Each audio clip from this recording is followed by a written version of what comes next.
The church was silent. Every seat filled, every eye fixed on me as I walked down the aisle.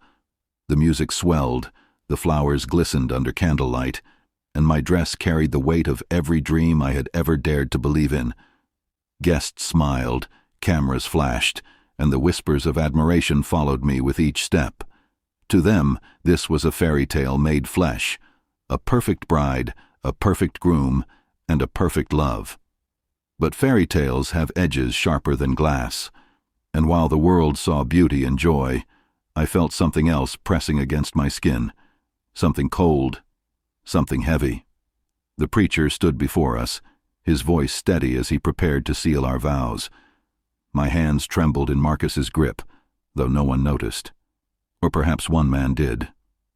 Because in the middle of our vows, the preacher's eyes narrowed, his voice faltered, and then he raised his hand. The entire church gasped as he declared, "This wedding cannot continue." They thought I was humiliated. They thought I was broken.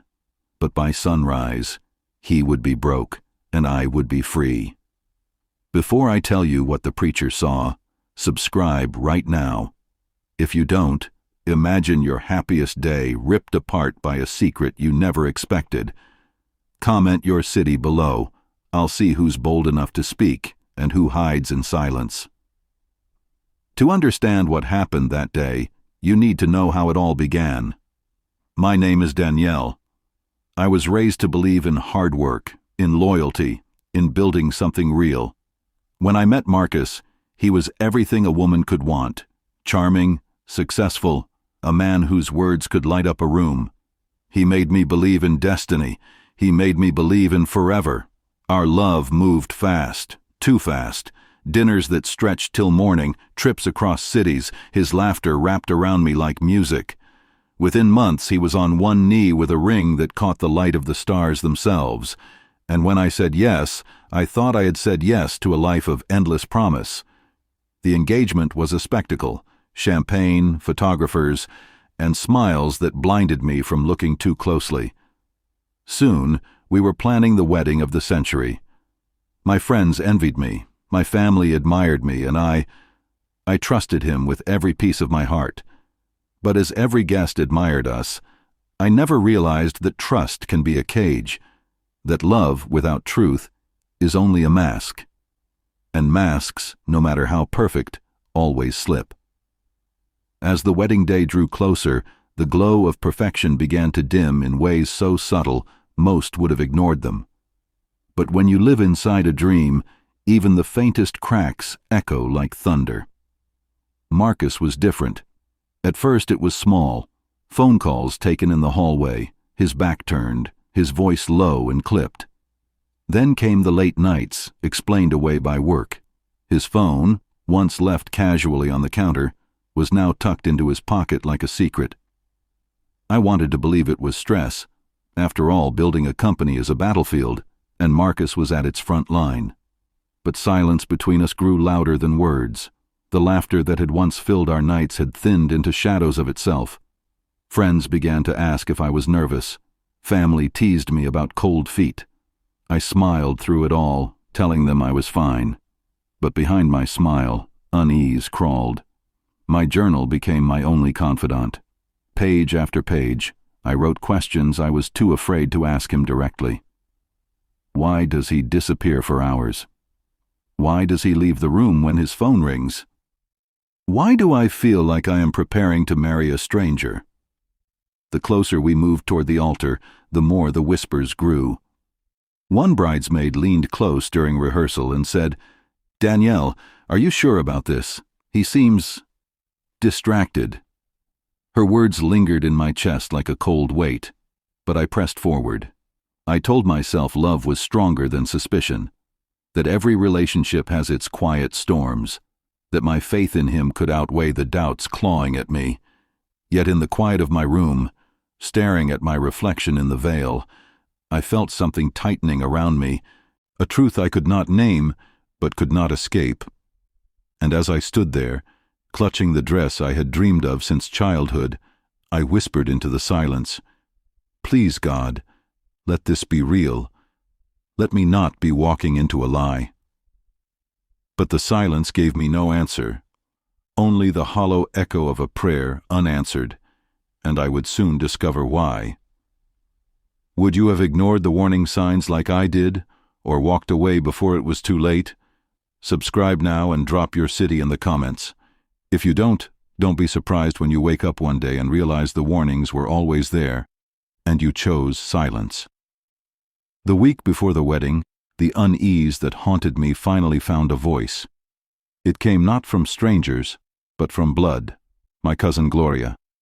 She had lived longer, seen more, and carried the kind of wisdom that only comes from wounds left behind by men who promised forever and delivered nothing. We sat together in my living room, wedding plans scattered around us like confetti waiting to be thrown. She leaned forward, her eyes heavy, her tone sharpened by truth. "Danielle," she said softly, "men like Marcus don't come without shadows. I've watched him. There's something in his eyes that doesn't rest, something he's carrying. You don't see it now, but you will. Don't walk blind into a covenant you can't escape." Her words chilled me, but I laughed them off, brushing them away like dust that dared settle on the shine of my dreams. I told her stress explained everything, that love was enough to steady a trembling hand. Gloria's face didn't change. She only reached across the table, squeezing my hand tighter than she ever had before. "You don't need to prove your strength by staying blind," she whispered. But I did not listen. Instead, I clung harder to the image of Marcus I had built in my mind, the savior, the provider, the man who had chosen me above all others. I convinced myself doubt was betrayal, that questioning him was the same as tearing apart the life we were building. And so I smiled. I wore the mask of a woman certain, while inside I trembled. Invitations had been sent, the venue paid for, the dress tailored to perfection. The world expected a wedding, and I was too proud to tell them I was drowning. On the night before the ceremony, I stared at the mirror longer than I ever had. My veil hung across the chair, the dress shimmered under the dim light, and my reflection looked back at me with eyes that no longer felt like my own. Somewhere deep down, I knew Gloria was right. Somewhere deep down, I knew I was walking into something I could not name. But I silenced the voice inside me. I folded it into the shadows of my heart and told myself, tomorrow I will be a wife. Tomorrow my story begins. Yet tomorrow would not give me the story I expected. Tomorrow would give me the kind of truth that shatters everything. And it would not come from Marcus. It would come from the preacher standing at the altar, staring into his eyes, and refusing to speak the lie we were about to bind. The morning of the wedding arrived draped in beauty. The sun fell soft across the church windows, the choir hummed hymns beneath their breath, and guests whispered with anticipation. From the outside it was flawless, a day crafted from the very pages of dreams. I stepped from the car to the sound of gasps and admiration. The veil trailed behind me like a river of light, my gown shimmering as if heaven itself had woven it. Cameras flashed, smiles bloomed, and every eye was fixed upon me. To them I was the radiant bride stepping into a new beginning. But inside, the unease returned. Each step toward the altar felt heavier, though no one could see it. Marcus waited, his smile dazzling, his suit crisp and unwrinkled. He looked every bit the man a bride should trust. Yet when our hands met, I felt his palm damp, his grip tighter than usual, almost as if he were holding on to me not out of love, but out of fear. The preacher stood tall before us, his voice calm, his gaze steady. He was no stranger to weddings. He had united countless couples with blessings and prayers. But as he spoke the words that would bind us, his eyes moved slowly from me to Marcus, lingering longer than they should. It was as if he were searching for something, or perhaps recognizing what the rest of us were too blind to see. Marcus avoided his stare. He shifted his weight. His hand twitched against mine. And then something slipped. From his jacket, a corner of folded papers peeked out, barely visible, but enough to catch the preacher's attention. His eyes sharpened. His words slowed. He paused, ever so slightly, though the guests did not notice. I followed the preacher's gaze, but Marcus quickly adjusted, shoving the papers deeper into his pocket. His smile returned, wider than before, almost forced. But it was too late. The preacher had seen. He continued with the vows, though his voice was heavier now, each word weighed with caution. I watched him, not Marcus. I watched the way his lips tightened, the way his eyes darted toward the groom and back to the sacred book in his hands. And then, the sound that pierced the silence, Marcus's phone vibrating faintly against his chest. He pressed his arm tightly against it, as if to suffocate the noise. The guests laughed softly, assuming it was nothing, but the preacher's face turned to stone. He looked at Marcus with the kind of knowing only truth can give. At that moment, I realized I was no longer in control of what was unfolding. Something had been discovered. Something I could not yet name. And as I stood there with every eye upon us, the preacher closed his book and drew a deep breath. The air changed. The music stilled. The guests leaned forward, waiting for words of blessing.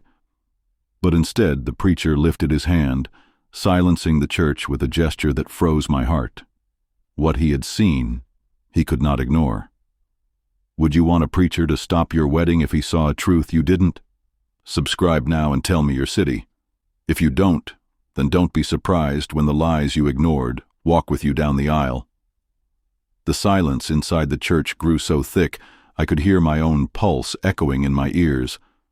The preacher's hand remained raised in the air, his eyes fixed, not on me, not on the crowd, but directly on Marcus. A chill crawled across my skin as whispers rippled through the pews. Everyone waited for him to continue the vows, but instead his voice dropped low, heavy, trembling with authority. This wedding cannot continue. The words crashed through the air like thunder. The guests gasped in unison, some clutching their pearls, others covering their mouths. My mother nearly fainted in her seat, her hand gripping the edge of the pew for balance. My father shot to his feet, his voice sharp, demanding an explanation. But the preacher did not waver. He closed the sacred book in his hands and stepped down from the altar. His eyes burned with something more than doubt. It was certainty. He turned to me, his face soft but grave, as if he carried a burden he wished he didn't have to share. Then slowly, he turned back to Marcus. Marcus's face drained of color. His confident smile was gone, replaced by clenched teeth and restless eyes. His hand gripped mine tighter, but I no longer felt the warmth of love, only the desperate clutch of a man holding onto a secret slipping away. The preacher's voice rose again, echoing against the vaulted ceilings. Before God, I cannot unite what truth refuses to bless. A wave of murmurs spread like fire. Some demanded clarity, others defended Marcus, insisting it was a mistake. But I froze. I stared at the man I was seconds away from calling husband, waiting for him to speak, waiting for him to explain. But he didn't. He wouldn't. His silence screamed louder than any words could. The preacher stepped closer to him, his hand extending toward Marcus's chest pocket where the papers hid. His voice was stern, deliberate. What you carry does not belong at this altar. Marcus stumbled backward, nearly tripping over the steps of the altar. Guests gasped, some rising from their seats, craning their necks to see what the preacher had meant. My breath caught as I stared at the pocket where the folded papers rested, peeking just enough to remind me that they were real, that they carried something powerful enough to stop a wedding. The preacher's eyes met mine once more, soft but unwavering. "Daughter," he said, voice heavy with compassion, "you deserve truth before vows. You deserve clarity before covenant." My heart pounded. My throat tightened. Every dream I had built around this day began to tremble, collapsing like glass. What truth? What clarity? What secret could be so grave that heaven itself would not allow us to be joined? Marcus tried to laugh it off, his voice shaking as he waved to the crowd, insisting it was a misunderstanding, that the preacher was old and confused. But no one was convinced. The preacher stood tall, his authority absolute, his eyes burning with a fire that no denial could extinguish. And then he said the words that shattered the sanctuary. "If you wish this union to continue, Marcus, then let her see the papers you hide." Gasps filled the air once again. My knees nearly buckled as my eyes locked on the pocket, on the secret my groom guarded with his very life.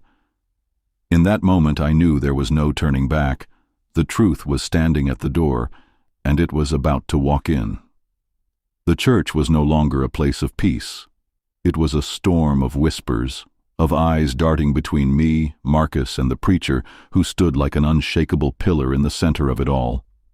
The preacher's command lingered in the air, impossible to ignore. "Let her see the papers you hide." Marcus's hand trembled in mine. For the first time since I met him, I saw fear bleed through the mask he wore so carefully. His eyes darted across the church, at my parents, at his friends, at the rows of guests leaning forward, desperate to know what he was hiding. And then he laughed, a hollow, nervous laugh that bounced off the church walls. He raised his free hand, gesturing for everyone to calm down. "It's nothing," he said, forcing a grin. "Just a formality, just business papers I forgot to remove. This is absurd. Can we get back to the vows?" But the preacher did not flinch. He took a single step closer, his voice stronger now. "Before God and before this congregation, you will not proceed until the truth is known." The tension thickened. I could feel the weight of hundreds of eyes pressing on me, waiting to see if I would demand the truth or if I would look away and choose ignorance. My lips parted, but no sound came out. My heart was pounding too loud, drowning every thought. And then, slowly, deliberately, Marcus's hand reached into his pocket. The sound of paper sliding against fabric filled the silence like thunder. He pulled out the folded documents, his hand shaking so violently that the sheets rattled in the still air. He hesitated. His knuckles turned white as he gripped the papers, holding them close to his chest, as though they were his last line of defense. The preacher extended his hand, waiting. "If there is nothing to fear, then place them in her hands." I looked at Marcus, my soon-to-be husband, my love, my betrayer. His eyes begged me to trust him without seeing, to walk into marriage blind. But the preacher's eyes told me the opposite. They demanded I open them, even if the light seared. Finally, with a deep, shaky breath, Marcus thrust the papers forward. The preacher didn't even glance at them. Instead, he turned and placed them directly in my trembling hands. My fingers fumbled as I unfolded the first sheet. My eyes scanned the lines, and my breath caught in my throat. It wasn't business. It wasn't contracts. It was records, names, dates, numbers, legal seals. My hands shook as I turned to the second page. My vision blurred with tears, but the words were still clear enough to slice through me. Marriage certificate. Another name beside his, another woman, a date just months before he met me. The church erupted in chaos, gasps, cries, outrage. My mother collapsed into my father's arms, sobbing. Friends shook their heads, whispering that they knew something was off. And me? I felt as if the ground beneath me had opened, swallowing me into a void where nothing made sense. My hands dropped to my sides, the papers slipping from my grasp, fluttering to the floor like fallen leaves. I could not breathe. I could not move. The man I loved, the man I trusted with my future, was already bound to another. And yet, Marcus's voice cut through the chaos, sharp, desperate, trembling with rage. "It's not what it looks like." His words fell flat. No one believed him. The preacher's face hardened, his voice ringing with finality. "Truth has spoken. This altar cannot host lies. This covenant cannot be built on deception." And with those words, the wedding that had taken months to plan, years to dream, was shattered in a single moment. A marriage stopped before it began. But as I stood there, frozen in heartbreak, I realized something even more terrifying. If Marcus could carry this secret into the church, into the sacred house of God itself, what else was he capable of hiding? Can you imagine standing at the altar and finding out the person you love is already married to someone else? Tell me in the comments what you would do in that moment, and don't just watch silently. Subscribe now, because silence allows betrayal to win. The church was no longer holy ground. It had become a battlefield. The papers lay scattered across the floor, trampled by hurried feet as guests rose from their seats in confusion and fury. My world was collapsing around me, yet Marcus refused to let it end quietly. His face twisted into something I had never seen before: rage, desperation, humiliation, all boiling into a storm that shook the air. His voice, once soft and persuasive, erupted like thunder. "This is a setup," he roared, pointing a trembling finger at the preacher. "You think you can embarrass me in front of everyone? Who paid you to do this?" Gasps filled the church. The preacher didn't flinch, didn't retreat. His calmness only inflamed Marcus further. He turned toward the guests, his eyes wild. "You all think you know me? You don't know anything. This is fake, lies. She's mine. She belongs to me." The words struck me like a blade. She belongs to me, not love, not partnership, possession. Suddenly, I understood the man I almost gave my life to. From the back, my aunt's voice rang out sharp and cutting. "A married man at the altar? You disgrace this family." Others joined in. Whispers became shouts. Some called him a liar, others demanded answers. My father rose from his seat, his fists clenched at his side. His voice thundered through the noise. "Marcus, if you had an ounce of dignity left, you would leave this place now." But Marcus didn't leave. He stepped closer to me. His eyes, once pleading, were now ablaze with something darker: ownership, desperation, fury. His voice dropped low, almost a growl only I could hear. "Don't believe them. Don't believe what you saw. You and I, we can still fix this. Just walk out with me. Forget the papers. Forget the preacher. Forget everyone. You're mine." My hands shook as I pulled away. For the first time I saw the real Marcus, not the charming fiancé, not the man who held me under the stars, but the liar who built his love on secrets, who would rather chain me than set me free. The congregation erupted. My cousins shouted for me not to listen. My mother, still weeping, begged me to run. The preacher raised his voice above the chaos. "This union is broken. This altar will not bind chains. It will not host betrayal." And that was when Marcus snapped. His fist slammed against the altar with a sound that echoed through the church like a crack of lightning. Candles trembled, guests screamed. Some fled toward the doors, but others stood their ground, refusing to let him walk away with victory. My father charged forward, his body shielding mine. His voice shook with both rage and pain. "You will not touch her again. Not today. Not ever." The room split in two, those who stood to protect me, and those frozen in horror, unable to move. Marcus's chest heaved, his face dripping with sweat, his eyes darting wildly as though searching for escape. His perfect mask was gone, his secret exposed, his pride shattered, but he wasn't finished. No, Marcus still had venom left to spill. His lips curled into a bitter snarl as he shouted over the crowd, "If I can't have her, no one will. Remember that." Silence fell. His words hung in the air like a curse, chilling every soul in the church. Even the preacher's eyes narrowed with a shadow of concern. Marcus wasn't just angry, he was dangerous. And in that frozen moment I realized this was no longer about a broken wedding. This was about survival. The church fell into silence, but it wasn't peace. It was the kind of silence that comes before a storm.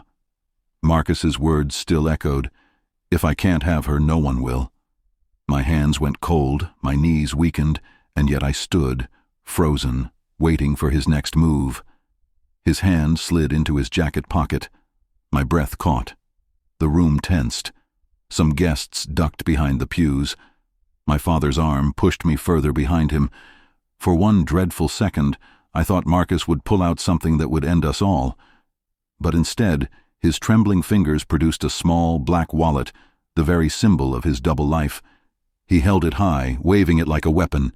"You all think I'm a monster?" he spat, his voice cracking with both anger and fear. "This proves nothing. These papers, these accusations, they're worthless. She's mine. I chose her. I could have anyone, but I chose her." His words were venom, each one meant to wound. The congregation murmured in disbelief. Some shook their heads, others rose to their feet, their patience spent. Then came the moment that changed everything, his wife. The woman whose name had been hidden in those papers. She stepped out from the crowd, her face pale but steady, her eyes filled with something that silenced the church more than any shout ever could. She stood there, her voice calm yet cutting. "You didn't choose her. You stole her, just like you stole me. And today, you're finished." The gasp that followed felt like thunder. Marcus staggered back, his mouth opening, but no sound came out. His mask of control shattered in front of everyone. Rage flared in his eyes. He lunged forward, reaching for me as though trying to drag me back into his darkness. But before his hands could touch me, a dozen arms pulled me away. Family, friends, strangers united in that moment to shield me. His roar echoed through the church, shaking the very walls. "She's mine. You can't take her from me."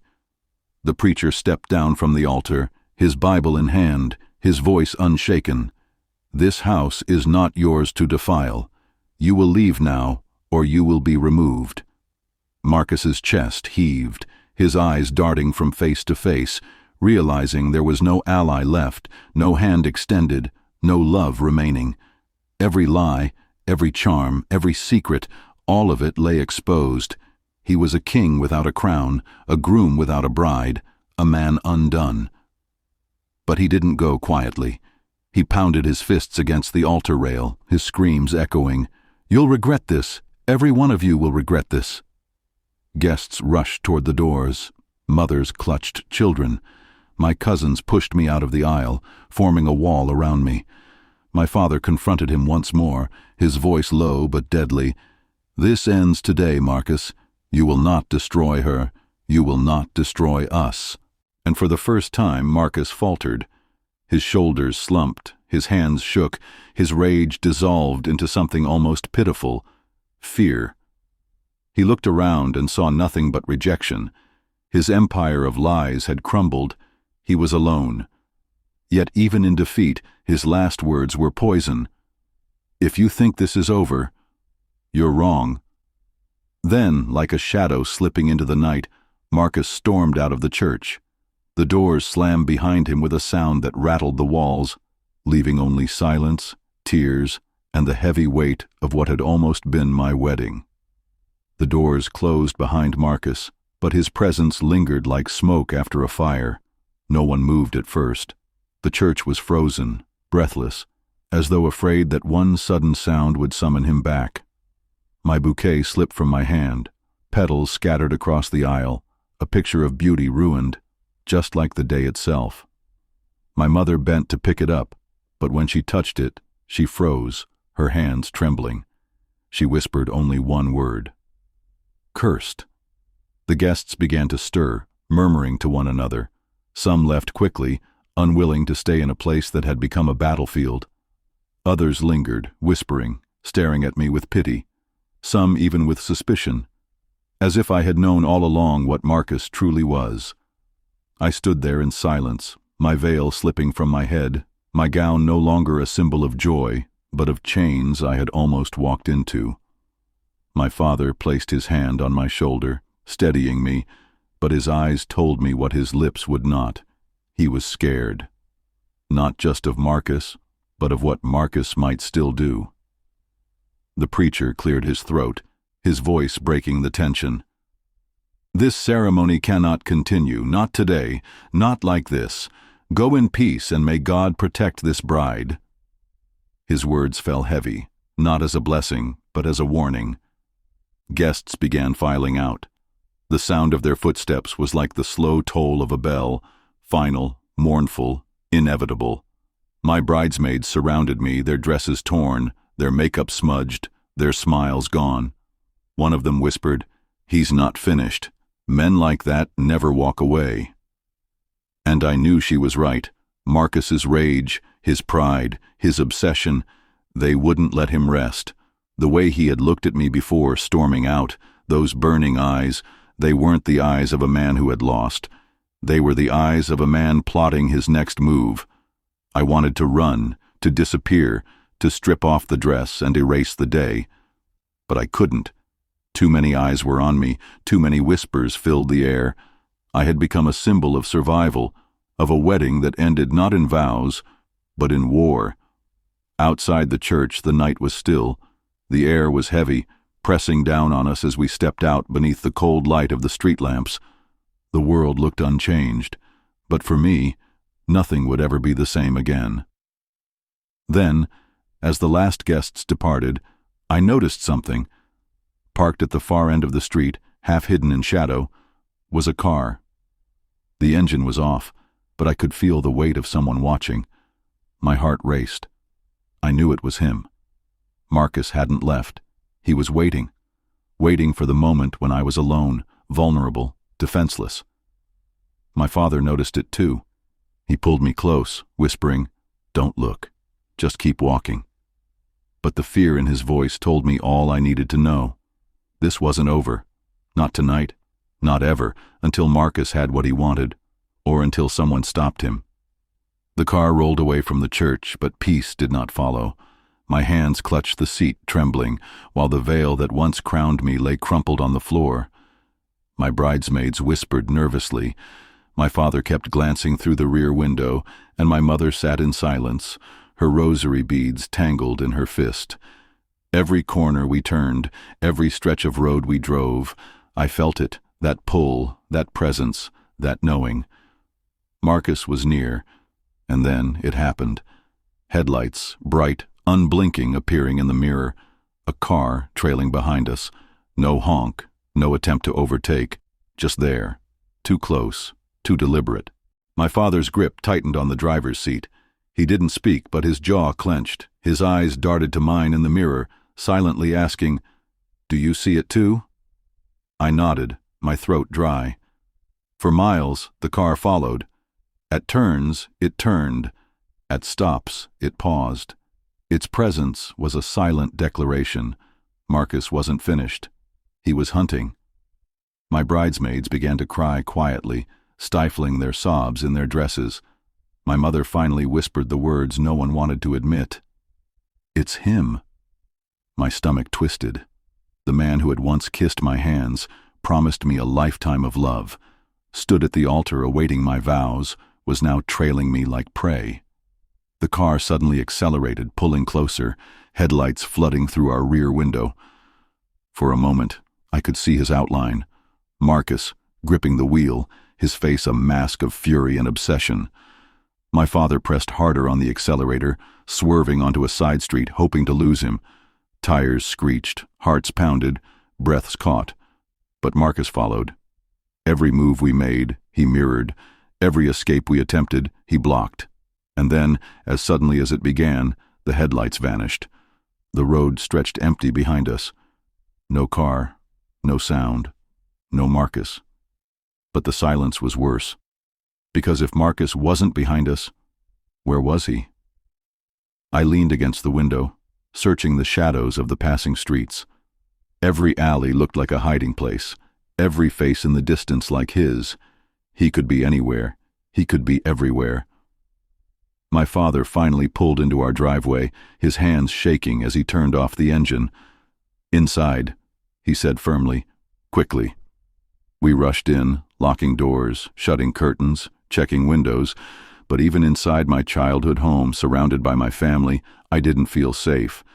Because Marcus had been at the altar, he had been behind the wheel, and if he wanted, he could be standing outside my window at this very moment. That night, I didn't sleep. I lay awake in my gown, still stained with the ashes of a ruined wedding, listening for footsteps, for the creak of a door, for a shadow moving where no shadow should be, and just when my eyes began to close from exhaustion, I heard it. If a man you thought you knew turned into your stalker, where would you run? Drop your answer in the comments and subscribe right now, because what happens next will leave you questioning every vow ever spoken at the altar. The tap came again, louder this time. Deliberate. My heart froze in my chest. I stared at the glass, too afraid to breathe, too afraid to move. The curtains swayed gently from the ceiling fan, as though inviting me to pull them aside, to look, to confirm. But I didn't need to. Deep down, I already knew who it was. Marcus. My trembling fingers clutched the bedsheet. I tried to whisper for my father, for my mother, but no sound left my throat. The room seemed to shrink around me, every creak of the house echoing louder than thunder. And then, through the thin curtain, I saw it, his silhouette. A man, standing in the darkness pressed against the glass. His shoulders rigid, his posture unshakable. He didn't move away. He didn't call my name. He just stood there, watching. Another tap, slow, intentional, almost mocking. I forced myself up, inching backwards across the room, but as I stepped, the floor groaned beneath me and the silhouette shifted. He knew I was awake. My breath caught. I thought he might break the glass, that at any moment the window would shatter and Marcus would be inside, dragging me out into the night. Instead, he did something far worse. He lifted his hand, slowly, deliberately, and placed it flat against the window pane. The shape of his palm pressed against the glass like a grotesque echo of a lover's touch. For a moment I saw his face, half hidden in shadow, but unmistakable. His eyes, burning, unblinking, fixed on mine. A smile tugged at the corner of his mouth. Then, as suddenly as he appeared, he was gone. I staggered forward, ripping the curtain aside, pressing my face against the window. Nothing. Just the empty yard, the still night, the faint glow of the street lamp. Marcus had vanished into the silence. I collapsed to the floor, my body shaking uncontrollably.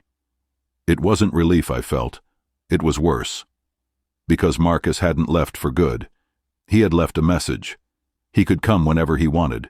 He could reach me wherever I hid. There were no doors strong enough, no walls high enough, no locks secure enough to keep him out. And that night, with the moon casting shadows across my wedding gown still draped over the chair, I realized something that froze me more than his stare. I had escaped the altar. I had escaped the road. But Marcus had followed me home. The morning after the tap on the window, the house was drenched in silence. Nobody said a word at breakfast. My mother kept glancing at me, her eyes red from sleeplessness, her hands trembling as she poured tea. My father's jaw was set, tighter than I had ever seen it. He stirred his cup without drinking, his gaze fixed on nothing, as if the very walls of the house were accusing him of failing to keep us safe. I tried to speak. I wanted to tell them what I had seen, how Marcus had stood at my window, how his palm had burned through the glass. But the words caught in my throat. Every time I tried to explain, I felt his stare again, his smile curving in the darkness. It was my brother who broke the silence. "I saw him," he said, voice flat, almost detached. My mother froze, the teacup shaking in her hand. My father's eyes narrowed. My brother looked at me. He was standing outside, watching. He waited until the lights went out. Then he moved closer to the house. A chill swept over me. I wasn't the only one. Someone else had seen Marcus. It wasn't my imagination. It wasn't fear twisting shadows. It was real. My father slammed his fist against the table. "This ends now," he growled. "He will not terrorize this family another night." But deep down, we all knew. Marcus wasn't going to stop, not because of anger, not because of confrontation. He had crossed a line, and what fueled him wasn't love anymore. It was possession. He didn't want me as his bride. He wanted me as his prisoner. That night, The locks on every door were doubled. Chairs were pressed against doorknobs. Curtains were drawn tight. The house was no longer a home. It was a barricade. Yet, even as my family tried to secure every corner, I couldn't shake the feeling we were being watched. Every creak in the wood, every gust against the window, every shifting shadow, it all carried his presence. And then it happened. A knock. Not at my window, not at the back door, at the front entrance. My father froze mid-step, his eyes darting to the door. My mother clasped my hand so tightly it hurt. The knock came again, louder, measured, patient. Whoever stood on the other side was not in a hurry. My father moved slowly, every muscle tense, his breath shallow. He picked up the old iron poker from the fireplace and stepped closer. "Who's there?" he demanded, his voice steady, but with a tremor beneath. Silence. A pause that seemed to stretch on forever. Then, "It's me," the voice said, calm, familiar, deceptively gentle. "Marcus." My stomach knotted. The room tilted. My mother covered her mouth to keep from screaming. He wasn't hiding anymore. He wasn't tapping windows or lurking in shadows. He was here, at our door. My father's knuckles whitened around the iron rod. He glanced back at me, his eyes heavy with both fury and fear.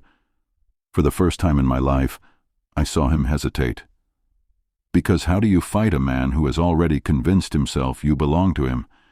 How do you keep him out when he believes every lock is just an invitation to break in? The silence was suffocating. Then Marcus spoke again, his voice low but firm. "You can't keep her from me forever." My father stood frozen. My mother clung to me, whispering prayers under her breath. My brother clenched his fists, ready to act but paralyzed by the weight of Marcus's words. That was the moment I realized something horrifying. Marcus wasn't just threatening me. He was threatening all of us.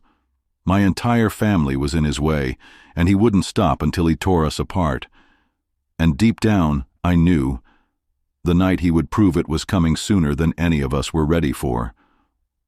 The hours that followed his knock were unbearable. Every tick of the clock felt like a drumbeat marching toward disaster. No one slept. My father sat upright in his chair, iron poker across his knees, his eyes fixed on the front door, as though he could burn Marcus away with his stare alone. My mother whispered prayers without pause, clutching her rosary until her knuckles turned white. My brother paced the hallway, glancing from window to window, convinced Marcus might slip through the shadows at any moment. I sat frozen, listening, my ears straining for the smallest sound outside. And then I heard it. Footsteps, slow, deliberate, circling the house. My breath caught in my throat. They weren't hurried or frantic. They were measured, as if Marcus was tracing every wall, memorizing every entrance, every weakness, like a wolf testing the cage before breaking it open. Then, silence. For a moment I almost believed he had gone. My mother even dared to loosen her grip on my hand. But the silence was worse than the footsteps, because silence meant he was planning. The crash came without warning. Glass shattered, the sound ripping through the night. My brother shouted, my mother screamed, and my father leapt to his feet. Marcus was inside. He didn't come through the door. He came through the living room window, shards of glass crunching under his boots as he stepped into our home with terrifying calm. His face was cut, blood streaking across his cheek, but he didn't even flinch. His eyes locked on me, and only me. "You should have opened the door," he said, his voice eerily steady. My father raised the poker, his voice shaking with fury. "You leave my house now, or I'll end this myself." Marcus smiled, not the smile of a man afraid, but the smile of someone who already believed he had won. "You don't understand," he whispered, his gaze never leaving mine. "She's not yours to protect. She's mine to claim." My brother lunged forward, but Marcus was faster than I had ever seen a man move. He shoved him aside like he was weightless, sending him crashing into the table. My mother cried out, rushing to her son, but Marcus didn't even look at them. He kept walking toward me. I backed away, my legs trembling, every step feeling like it dragged me deeper into his trap. My father swung the poker, the iron whistling through the air. But Marcus caught it mid-swing, his hand bleeding instantly from the blow. Yet he didn't let go. His grip tightened, and with a strength that seemed almost unnatural, he wrenched the weapon from my father's grasp and sent him sprawling against the wall. The room fell into chaos. My mother's screams, my brother struggling to rise, my father gasping for breath, and Marcus standing in the center of it all, blood dripping from his hand, his chest heaving, his eyes blazing with a madness that no prayer could cure. He stretched out his hand toward me. "It's time," he said softly, almost tenderly, as though this violence was nothing more than a ritual he had to endure before taking what he believed was his. My body froze. My heart thundered. Every part of me screamed to run, but my legs would not obey. He was too close. His shadow already fell across mine, and then a sound cut through the chaos, a single sharp click. My brother, blood streaming down his temple, stood in the corner, his hand trembling, a pistol clutched in his grip. "Take one more step," he hissed, his voice low, broken, but deadly serious, "and I'll put you down right here." For the first time, Marcus paused. His smile faltered. His eyes flicked to the weapon. Not in fear, but in calculation. He tilted his head, considering, and then he laughed. Low, chilling, as if the threat of death was nothing more than a minor inconvenience. "You think you can stop me with that?" he asked. My brother's hand shook, but his finger tightened on the trigger. The room became a battlefield of silence, every breath, every heartbeat waiting for the crack of gunfire. But Marcus only stepped back, his bloody hand dragging across the wall as he retreated toward the shattered window. His eyes locked with mine one last time. "This isn't over," he whispered. "Not tonight, not ever." And with that, he slipped into the night, leaving behind nothing but broken glass, blood on the floor, and the echo of his promise. The preacher's voice was firm, but there was something almost trembling underneath it. "This marriage cannot proceed," he said again, his eyes fixed on Marcus. But he wasn't just speaking to him. His words seemed to slice through the air, aimed at me, at my parents, at every soul in that hall. For a moment, no one dared move. The crowd, hundreds of eyes, shifted between the altar, the preacher, and the man who only hours earlier had been introduced as my groom. Marcus tried to laugh, tried to turn the moment into a misunderstanding. His smile was crooked, strained, his hand reaching toward me as though desperate to reclaim what was slipping away. "Father, this is unnecessary. She knows me. They all know me," he said, voice cracking at the edges. But the preacher didn't flinch. He raised his hand, silencing the room. And then he revealed what he had seen, the faint mark on Marcus's wrist, the strange scar that he had tried to cover with his cuff, the way Marcus recoiled from the communion chalice earlier in the morning. Subtle signs, tiny, almost invisible, that now painted a much darker picture. The preacher's words dropped like stones into the silence. "This man has hidden himself under false light. He is not who you think he is." My heart thundered in my chest. Every suspicion I had buried, every uneasy glance I had ignored, came rushing back all at once. My father's hand tightened around mine, but he said nothing. My mother's eyes brimmed with tears, yet she looked down, as if refusing to witness the truth. The family, my protectors, my blood, stood frozen in shameful silence. Marcus's eyes flickered between rage and desperation.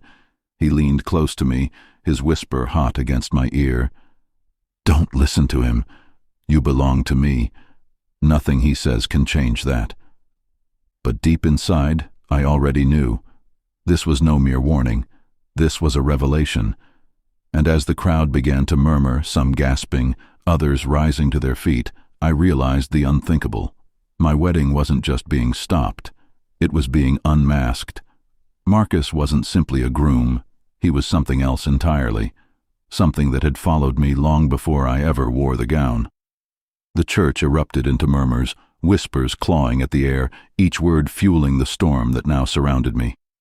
The preacher took a step forward, his gaze burning into Marcus, as if daring him to deny what could no longer stay hidden. "You carry the mark," the preacher declared, his voice echoing off the stone walls. "The sign of betrayal, the sign of one who made promises in secret, promises that were never meant to be brought before God's altar." The words sent a chill through me. My legs trembled under the weight of my gown, my fingers numb as I clutched the bouquet. I had prepared for vows of love, but instead I was being forced to witness vows already broken. Marcus's face twisted with fury. His voice rose, sharp and violent. "Lies, all lies. You're poisoning her against me. Do you think anyone will believe a bitter old man over me?" But the crowd was no longer on his side. Mothers pulled their children closer. Friends who once clapped and cheered now leaned back, their eyes filled with suspicion. Every detail, every crack in his perfect smile, was now magnified under the weight of the preacher's words. And then came the truth I wasn't ready to hear. The preacher turned to me, his expression heavy with sorrow. "My daughter. This man is already bound. He belongs to another." The world around me shattered. My breath caught in my throat. The walls of the church, the faces of the guests, all blurred into a haze as his words tore through me. Already bound? Another? I looked at Marcus, searching for denial, for some desperate plea that would prove this was all a mistake, but instead I saw it, that flicker in his eyes, the silent confession he couldn't hide. My knees nearly gave out. A wave of nausea rose within me. My wedding wasn't just being stopped, it was being exposed as a deception, and the preacher, his voice trembling now, delivered the final blow. "The vows you seek to make here today, he has already spoken them, to another woman." Gasps filled the air. The congregation turned on him, voices rising, some in disbelief, others in rage. My father finally spoke, his voice a roar that cut through the noise. "You would stand before us, before God, and defile my daughter with this? You dare?" But Marcus, he didn't crumble, he didn't beg. Instead, he straightened his back, defiance hardening his features. His eyes locked on mine, daring me to walk away, daring me to defy him. And in that moment I realized the preacher's words were not just an interruption. They were a revelation of the life I had almost been chained to. My groom was never mine. He never belonged to me at all. The preacher's words hung heavy in the air, thick as smoke, choking every breath I tried to take. Already bound to another? My heart raced, my vision blurred. And then, before anyone could speak, before Marcus could weave another lie, the sound of the great wooden doors creaked open. Every head turned, every whisper fell silent. There she stood, a woman, draped in black. Her veil lowered, her steps slow and deliberate, as if she had been waiting for this very moment. The echo of her heels against the stone floor was louder than thunder. I froze, my body turned to ice. She walked past the guests, their eyes wide with horror, their bodies shifting out of her path as though she carried with her the weight of judgment. Marcus's face drained of all color. For the first time since I met him, his confidence faltered. He took one step back, then another. His lips parted, but no words came out. The preacher pointed toward her. His voice, calm but merciless, filled the church. "This is the woman, the one he has already bound himself to." A collective gasp erupted. My mother clutched her chest. My father's fists clenched at his sides. And I couldn't move. My bouquet slipped from my trembling fingers, petals scattering across the aisle. The woman lifted her veil. Her eyes, red with tears but burning with fire, met mine. "I am his wife," she said, her voice raw, echoing against the altar. The words pierced me like blades. The church dissolved into chaos, guests crying out, voices rising in anger and disbelief. Some shouted at Marcus, others tried to reach me, but all I could hear was the pounding of my own heart. Marcus, now cornered, finally spoke. His voice was desperate, cracking, but still dripping with arrogance. "It's not what you think. She's lying. She's trying to destroy us." But his eyes betrayed him. He couldn't look at me. He couldn't look at her. And in that silence between his words, the truth screamed louder than anything he could deny. The woman stepped closer, her hands shaking, but her voice steady. "I have proof," she said. "Letters, vows, and a ring he promised could never be broken. He is mine. He cannot be yours." The guests gasped again. The preacher lowered his head, almost in mourning. My father shouted for the guards at the door.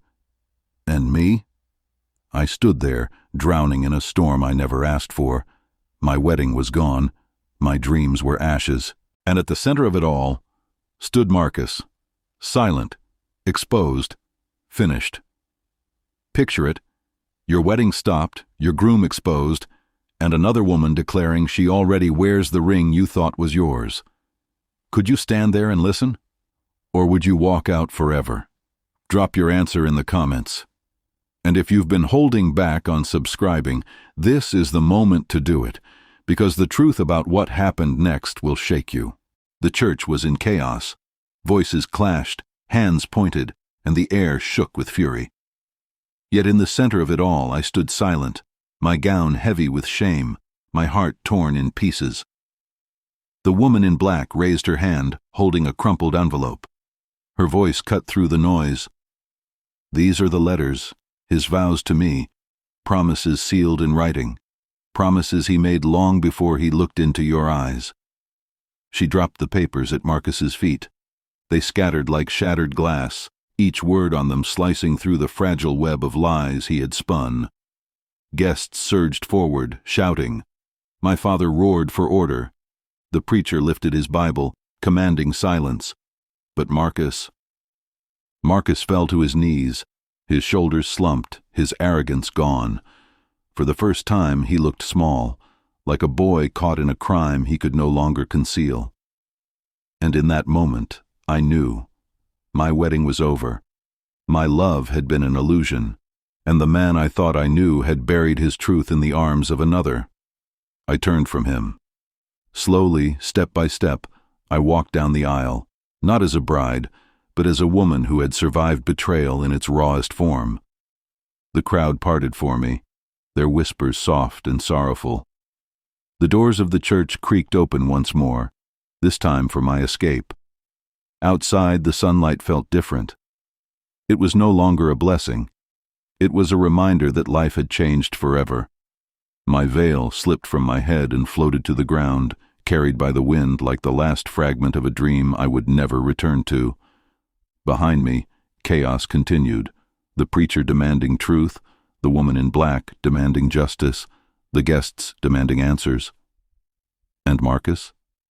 He remained trapped inside, alone, unmasked, destroyed by his own secrets. I did not look back, not once. That day my wedding never became a marriage. It became a funeral for love, trust, and innocence. And from its ashes I would rise, because sometimes the most painful endings are the only beginnings strong enough to set us free. And now I must ask you, if this was your wedding, if your future was shattered in one heartbeat, would you have had the strength to walk away? Or would you have stayed to fight for a man already lost? Comment your answer below. I read every word you leave. And if you've listened to this story until the very end, but still haven't subscribed, let me tell you this. Stories like these are more than tales. They are mirrors of life, warning us, teaching us. To walk away without subscribing is like walking past a warning sign with your eyes shut. Subscribe now and never miss the truths hidden inside the stories we tell. And now I must ask you, if this was your wedding, if your future was shattered in one heartbeat, would you have had the strength to walk away? Or would you have stayed to fight for a man already lost? Write your answer below. Do not stay silent. Because silence is what keeps stories like this happening again and again in real life. And to those of you who have listened to this story all the way through, yet will still scroll past without subscribing, let me remind you of this. You took from this story. You felt the tension, the heartbreak, the warning. You carried it with you. But if you refuse to subscribe, you are like the guests at that wedding, watching the truth unfold, yet doing nothing. Don't be a silent witness. Don't walk away pretending it never touched you. Subscribe now, and prove that you do not belong to the crowd who looked away when the truth was right before their eyes.